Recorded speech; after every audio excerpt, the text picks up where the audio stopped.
रामकृष्ण हरी नमस्कार. मी कार्तिकी कल्याणजी गायकवाड पिसे विठू माऊलीचं स्मरण करून तुम्हा सगळ्यांचं अवघा रंग एक झाला या आपल्या भक्तिमय अशा भजन मालिकेमध्ये मनापासून स्वागत करते.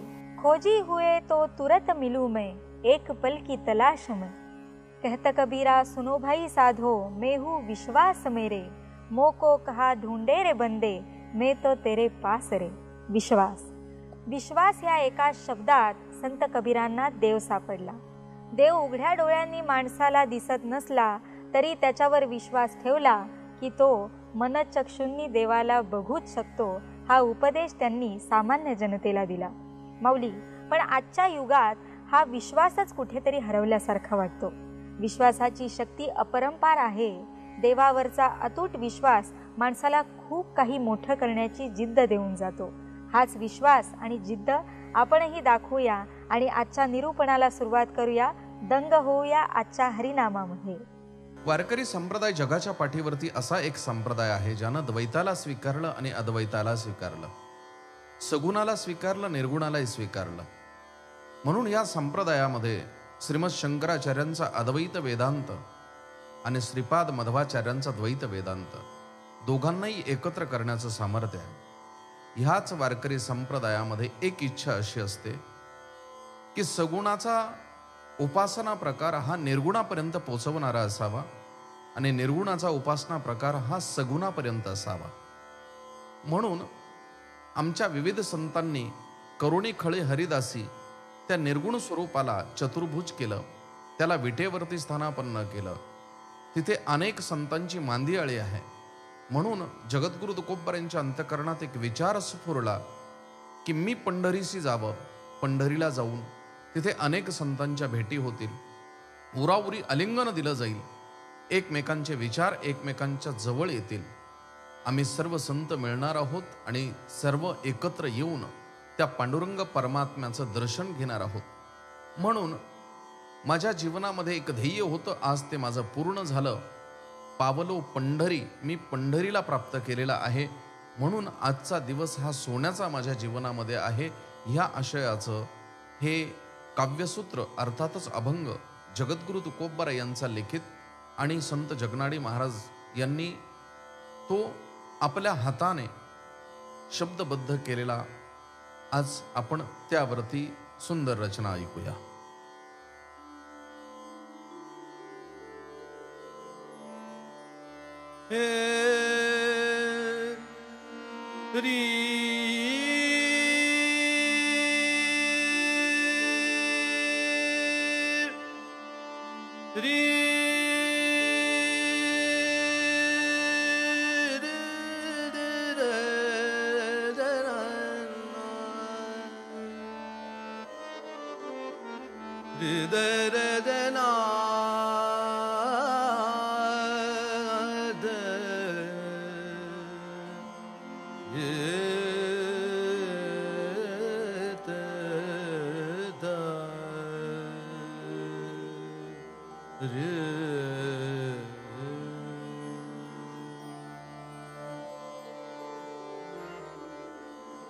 पंढरी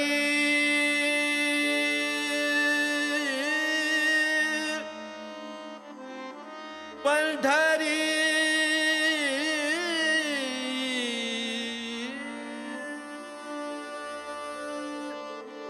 पावला पंढरी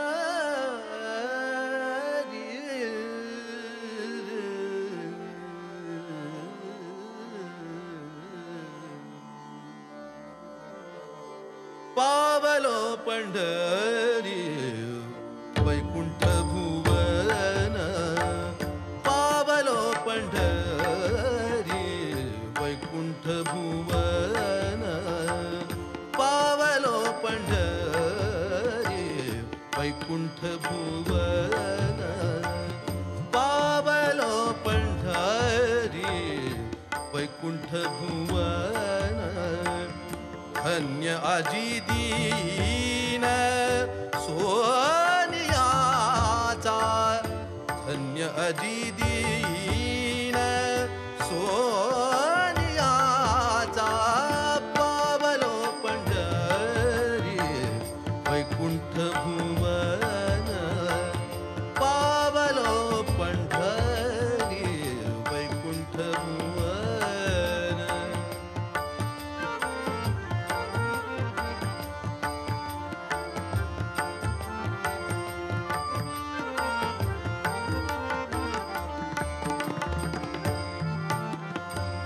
पावलो पंढरी आनंद गजरे पावलो पंढरी आनंद गजरे आनंद गजरे पावलो पंढरी आनंद गजरे वाजतील सुरे वाजतील सुरे शंख भेरी पावलो पंढरी वैकुंठ भुवन पावलो पंढरी वैकुंठ भुवन.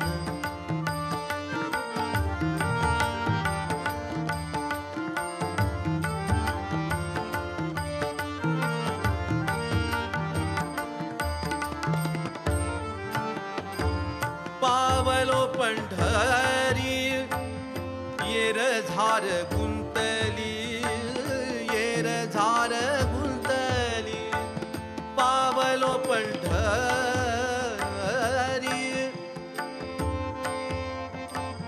पावलो पंढरी येर झार गुंतली येर झार गुंतली माऊली बोळली माऊली बोळली माऊली बोळली देव पण पावलो पंढरी वैकुंठ भुवन पावलो पंढरी वैकुंठ भुवन.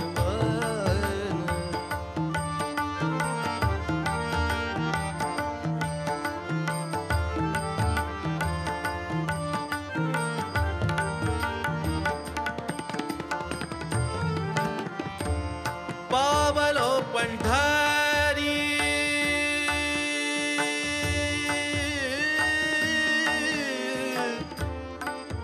पंढरी पंढरी पंढरी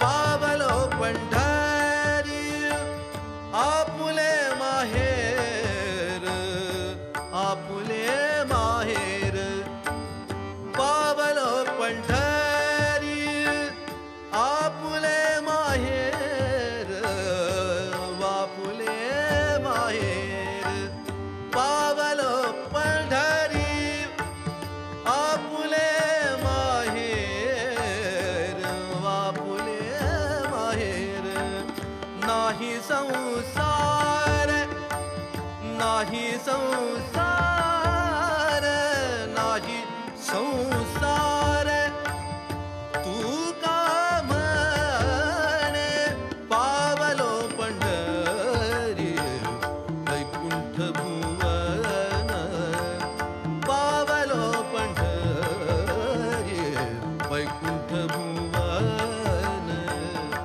धन्य अजिदीन सोनियाचा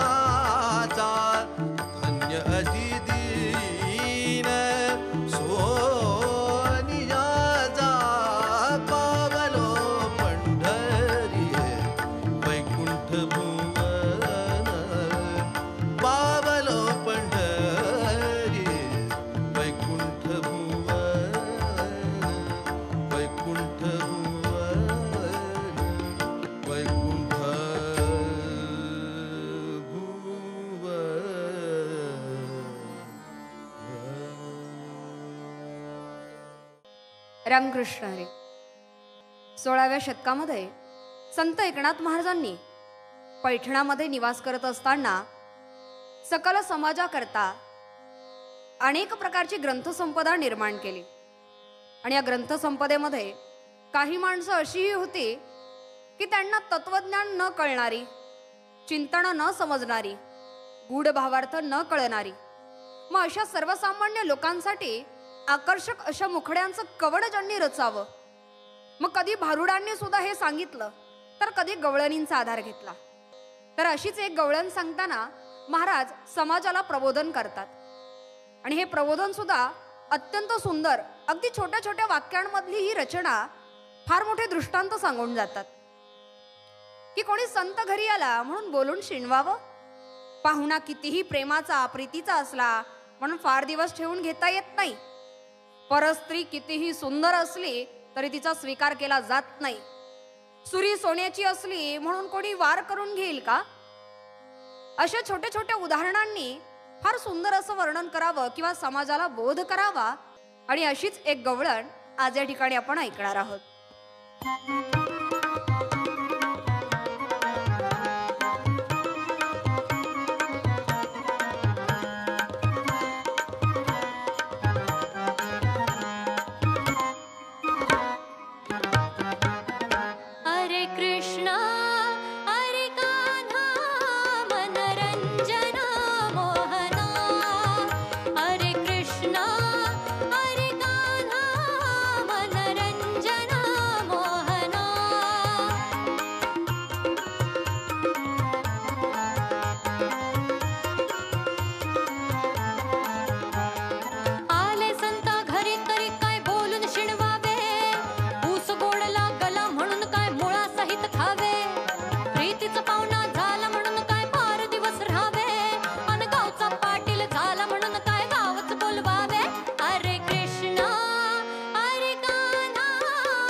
प्रेम आणि जनाबाई. 12व्या शतकामध्ये भगवंतावरचं प्रेम व्यक्त करावं ते जनाबाई. काही गोष्टी उत्स्फूर्त असाव्या लागतात आणि अर्थात जनाबाईंच्या वक्तव्यातनं, जनाबाईंच्या वागण्यातनं त्या दिसून येतात. एक बंडखोर कवयित्री म्हणून ओळखलं जावं, कारण डोईचा पदर आला खांद्यावरी, भरल्या बाजारी जाईन मी, असं देखील म्हणायला कमी करत नाही, आणि तेही 12व्या शतकात. अर्थात धाडसच असावं. आणि हे येतं कुठून? तर भगवंतावरच्या प्रेमातनच. नवे नवे भगवंताला चोराचं रूपक द्यावं ते या अभंगामध्ये. हा चोर नेमका कुठला? भगवंताला चोरच का म्हणावं? कारण अधिकार तेवढा आहे जनाबाईंचा, म्हणून त्याच अधिकारानं त्या चोर हे रूपक योजतात. अंतःकरणातला भाव चोरणारा हा चोर आहे, मन चोरणारा हा चोर आहे, भक्तांच्या पापांचं हरण करणारा हा चोर. आता मात्र मी याला कुठे जाऊ देणार नाही. स्वतःच्या हृदयाचा बंदीखाना करून त्याला तिथे कोंडून ठेवेल, एवढं अधिकारानं बोलावं जनाबाईंना. इतकंच कशाला, त्या भगवंताला अगदी प्रेमाच्या नामस्मरणाच्या विळख्यात बांधून ठेवावं. आणि ही प्रेमाची बेडी नाही तोडता येत भगवंताला. आणि म्हणूनच की काय, काकुळतेला आलेला विठ्ठल आणि त्याच्यावरचं प्रेम, किती सुंदर योजना करावी ती या रचनेतनं ऐकायला मिळावं. धरिला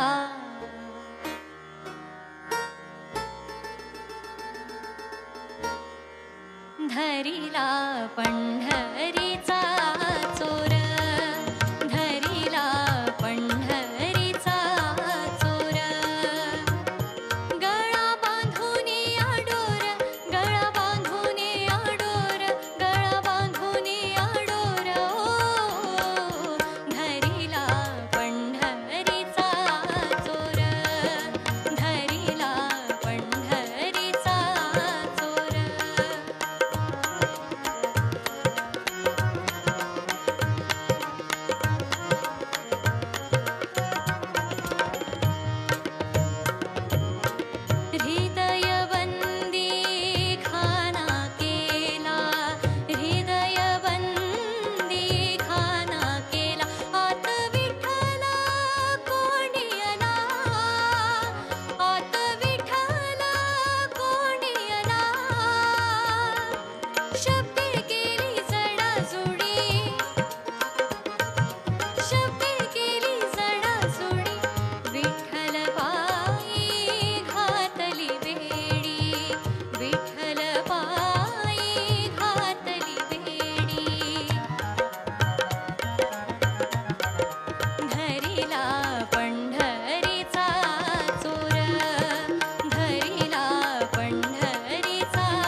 रामकृष्ण हरी.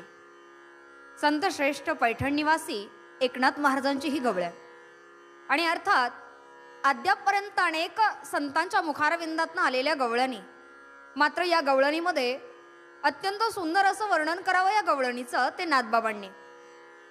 निव्वळ रस्त्यानं चाललेली नाही, तर प्रभात काळी मंगलसमयी चाललेली. आणि नुसतीच चालत नाहीये, तर आपल्या शिरावर घेतलेली घागर, आणि या घागरीला घेऊन चालत असताना गालातल्या गालात हसत अगदी डोळे नाक मुरडत चाललेली ही गवळण. आणि अशा सुंदर गवळणीचं वर्णन यावं ते नाथबाबांच्या मुखारविंदातनं. चला तर ऐकूयात ही गोड अशी गवळण. घागर घेऊन घागर घेऊन घागर घेऊन घागर घेऊन घागर घेऊन निघाली पाण्या गवळण घागर घेऊन घागर घेऊन घागर घेऊन निघाली पाण्या गवळण ठुमकत ठुमकत चालले डोल ठुमक ठुमक ठुमक चालले डोल वाऱ्याच्या तोलान वाऱ्याच्या ग तोलान घागर घेऊन घागर घेऊन घागर घेऊन घागर घेऊन घागर घेऊन निघाली पाण्या गवळण घागर घेऊन घागर घेऊन घागर घेऊन निघाली पाण्या गवळण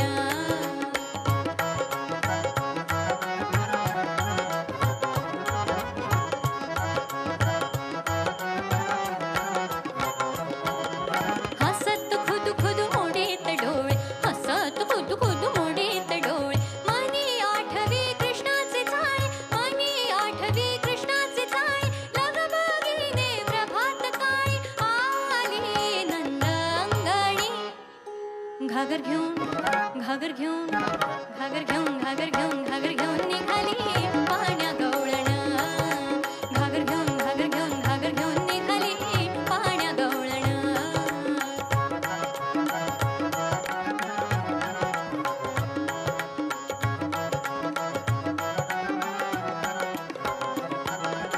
आडवी वाट उभा शारंघर आडवी वाट उभा शारंघर सोड सोड कान्हा जाऊ दे लवकर सोड सोड कान्हा जाऊ दे लवकर एका जनार्दनी जाणे नकळे अगवळणी घागर घेऊन घागर घेऊन घागर घेऊन घागर घेऊन घागर घेऊन निघाली पाण्या गवळण घागर घेऊन घागर घेऊन घागर घेऊन निघाली पाण्या गवळण ठुमकत ठुमकत चालले डोल ठुमक ठुमक ठुमक चालले डोल वाऱ्याच्या तोलान वाऱ्याच्या तोलान वाऱ्याच्या तोलान वाऱ्याच्या तोलान घागर घेऊन घागर घेऊन घागर घेऊन घागर घेऊन घागर घेऊन निघाली पाण्या गवळण घागर घेऊन घागर घेऊन घागर घेऊन निघाली पाण्या गवळण घागर घेऊन घागर घेऊन घागर घेऊन निघाली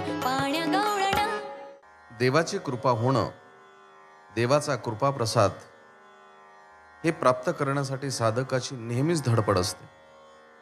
एक धडपड कैवल्य साम्राज्य चक्रवर्ती महावैष्णव माऊली ज्ञानोबराय यांनी केली. ते म्हणतात, बहुता सुकृताची जोडी म्हणून विठ्ठली आवडी. माझ्या कितीतरी सुकृताची जोडी आहे. ह्या संचयनानंतरच मला ह्या पांडुरंग परमात्म्याची गोडी लागलेली आहे. जगद्गुरु तुकोबाराय सांगतात, माझ्या वडिलांची मिरासी गा देवा तुझी चरण सेवा पांडुरंगा. उपवास पारणी राखिला दारवंटा केला भोगवटा आम्हा लागे. देवाला वेठीस धरण्याचं काम संत करत असतात. कारण वेठीस धरण्यासाठी तुका म्हणे, आम्ही गाठी सोडतो. आम्ही आमच्या जीवनामध्ये जे काही कमावलेलं आहे ते सर्व आचरण धन साधन धन सिद्ध करून तुझ्या चरणावरती वाहतो. तुका म्हणे सोडिल्या गाठी दिली मिठी सावकाश. म्हणून जर आम्हाला संतांच्या चरणाजवळ जायचं असेल तर अगोदर देव प्रसन्न करावा आणि देवांना प्रसन्न करायचं असेल तर संतांच्या पदराला धरल्याशिवाय जाता येऊ शकत नाही. म्हणून संतांनी देव कसा प्राप्त केला या संदर्भाचं एक अध्ययन केलं असता एक गोष्ट निश्चितपणानं लक्षात येते.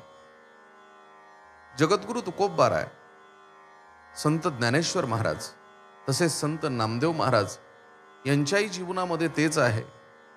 ते म्हणतात की मी कितीतरी जन्माने कुठे जन्माला आलो, कुठल्या कुळात जन्माला आलो माहिती नाही, पण ह्या जन्मामध्ये जन्माला आलो हे सहजासहजी मला पांडुरंग परमात्म्याचं सानिध्य प्राप्त झालं नाही. हे सानिध्य प्राप्त करण्यासाठी मी खूप जन्मांपासून धडपडत होतो आणि आज मी या पुण्याईचा साठा त्या ईश्वरचरणी समर्पित केला आणि माझा दिवस उजळला. म्हणून जन्मोजन्मी आम्ही बहुपुण्य केले तेव्हा या विठ्ठलाची कृपा झाली असं म्हणताना नामदेव महाराज अगदी हृदयाला गदगदित करून जे शब्दांकन करतात ते अभंग आणि त्या अभंगावरचा स्वराविष्कार आपण आता ऐकणार आहोत.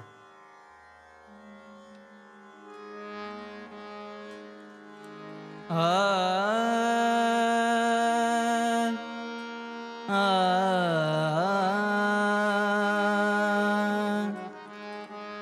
जन्मोजन्मी आम्ही बहु पुण्य केले, जन्मोजन्मी आम्ही, जन्मोजन्मी आम्ही बहु पुण्य केले, जन्मोजन्मी आम्ही बहु पुण्य केले, तेव्हा या विठ्ठले कृपा केली, जन्मोजन्मी आम्ही, जन्मोजन्मी आम्ही, जन्मोजन्मी आम्ही बहु पुण्य केले, जन्मोजन्मी आम्ही.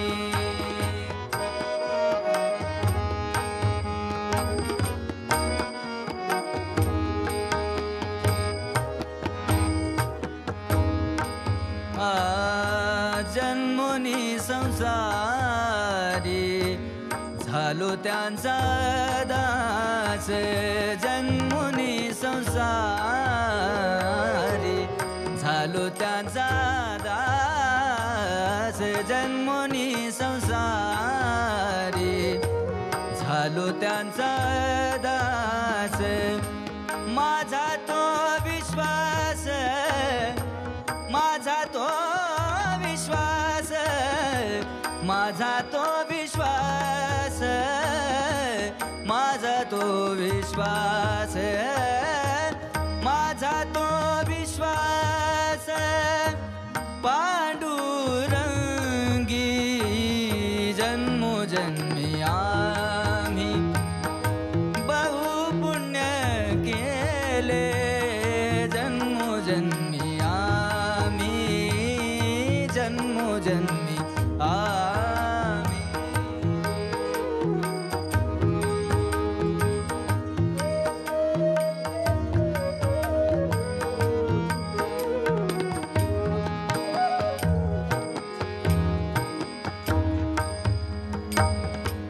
अनेक देवता नेहो माझे चित्त, अनेक देवता नेहो माझे चित्त, अनेक देवता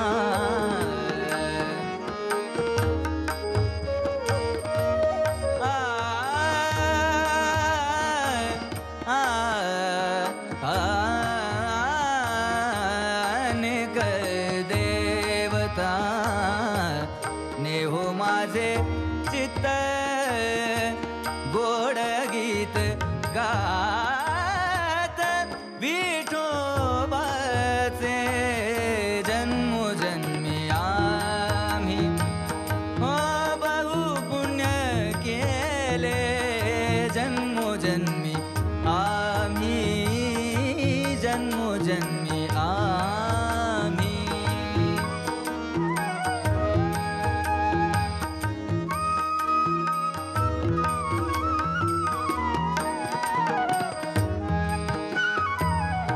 नाम म्हणे माझ पंढरीसी न्यारे, नाम म्हणे माझ पंढरीसी न्यारे, नाम म्हणे माझ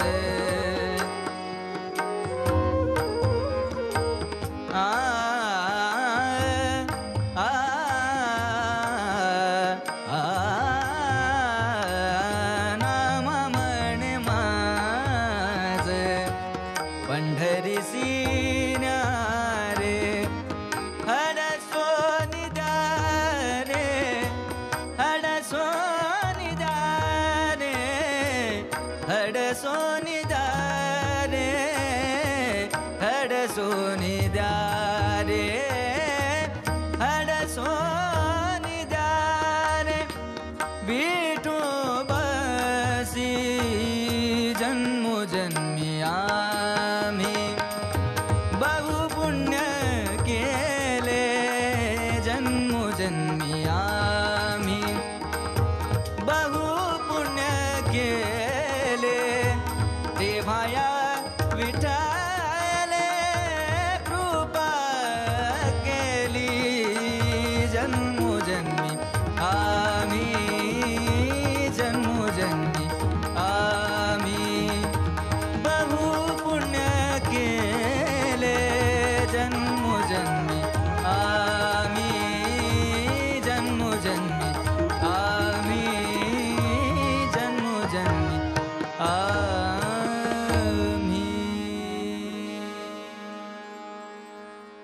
रामकृष्ण हरी.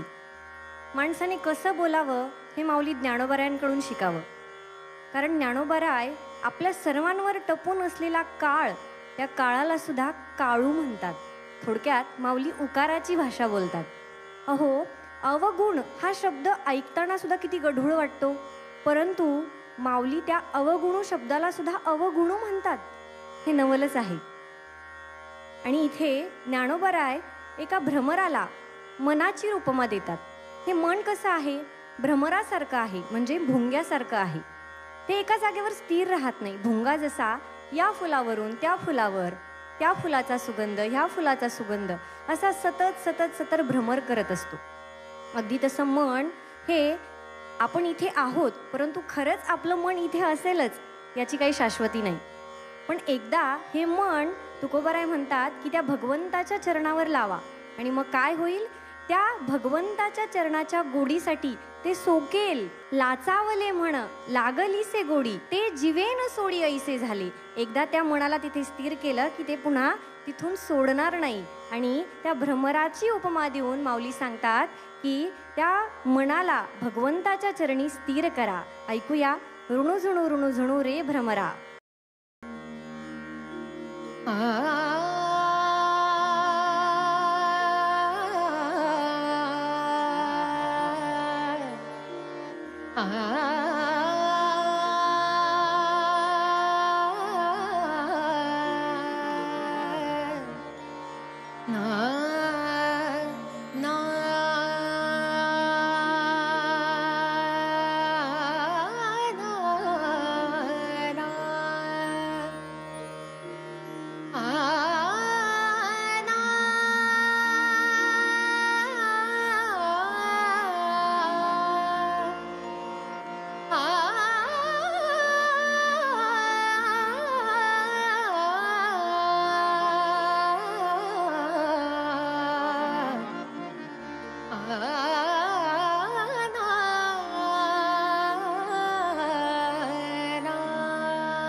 ऋण झुणू रे भ्रमरा, सांडी तू अवगुण रे भ्रमरा. ऋण झुणू रे भ्रमरा, सांडी तू अवगुण रे भ्रमरा. ऋण झुणू रे भ्रमरा, सांडी तू अवगुण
माऊली, विश्वासाचं माणसाच्या आयुष्यातलं अनन्यसाधारण महत्त्व आपल्याला समजलं असेलच. विश्वासाच्या बळावर अशक्य वाटणाऱ्या गोष्टीसुद्धा कधी शक्य होतात याची आजच्या काळातली आणि पुराण काळातली बरीच उदाहरणं आपल्यासमोर आहेतच. आज माऊली वेळ झाली इथेच थांबण्याची. आपण पुन्हा भेटणार आहोत तुमच्या आवडत्या कार्यक्रमात, ज्याचं नाव आहे अवघा रंग एक झाला, उद्या सकाळी 7 वाजता फक्त आपल्या लाडक्या झी मराठीवर. तोपर्यंत रामकृष्ण हरी.